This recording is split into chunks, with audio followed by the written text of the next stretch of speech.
Word 2010 vous permet de citer les sources des différents éléments que vous souhaitez.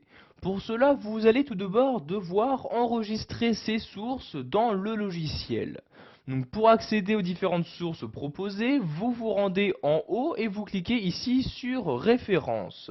Dans l'onglet Références, vous allez maintenant ici tout d'abord cliquer sur Gérer les sources.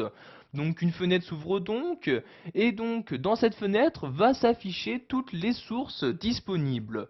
Donc par défaut, Word 2010 ne possède aucune source, donc vous voyez ici j'ai déjà inséré 4 sources, donc différents ouvrages, donc par exemple un livre d'Albert Camus, L'étranger, vous avez également la date de publication de ce livre qui a été insérée. Pour insérer une nouvelle source, vous cliquez ici sur Nouveau comme ceci. Tout d'abord, vous allez préciser au logiciel de quel type de source il s'agit, donc en cliquant ici sur la flèche comme ceci. Donc s'il s'agit d'un ouvrage, d'un article de journal, si vous descendez, vous pouvez voir également que vous pouvez ajouter des sources pour un site internet, pour des sources électroniques, des films, etc. Je vais donc ici remonter donc à l'aide de l'ascenseur et sélectionner ouvrage comme ceci. Vous pouvez, si vous le souhaitez, renseigner la langue de l'ouvrage en cliquant sur la flèche. Donc ici, je vais mettre le français. Ensuite, vous insérez l'auteur de cet ouvrage, donc en cliquant à l'intérieur du champ et en rentrant donc le prénom et le nom de l'auteur. Donc ici, je vais par exemple mettre Gustave Flaubert comme ceci. Ensuite, vous cliquez dans le champ titre et vous insérez donc le titre de cet ouvrage. Donc ici, je vais mettre le titre d'un livre Un cœur simple comme ceci. Ensuite, si vous connaissez les différentes informations comme l'année, vous pouvez également la renseigner. Donc ici, donc l'ouvrage a été publié en 1875 comme ceci. Si vous connaissez ou encore la ville ou encore la maison d'édition, vous pouvez également donc renseigner ces différents critères. Avant donc d'insérer et d'ajouter cette source dans Word 2010, vous pouvez modifier ici le nom de la balise, donc le nom de la source qui sera utilisée. Donc par défaut, donc, ce nom utilise les 3 premiers caractères du prénom de la personne et donc ici la date, donc, vous voyez 75 pour 1875. Donc ici nous allons laisser le nom de la balise comme ceci et je clique sur OK pour insérer la source donc dans Word 2010. Donc sachez que vous pouvez ajouter autant de sources que vous le souhaitez.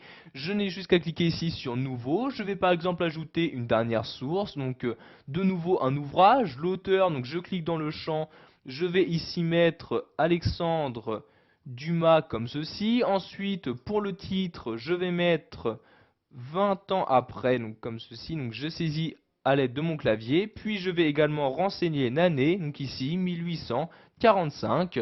Je clique ensuite sur OK pour ajouter la source à Word 2010.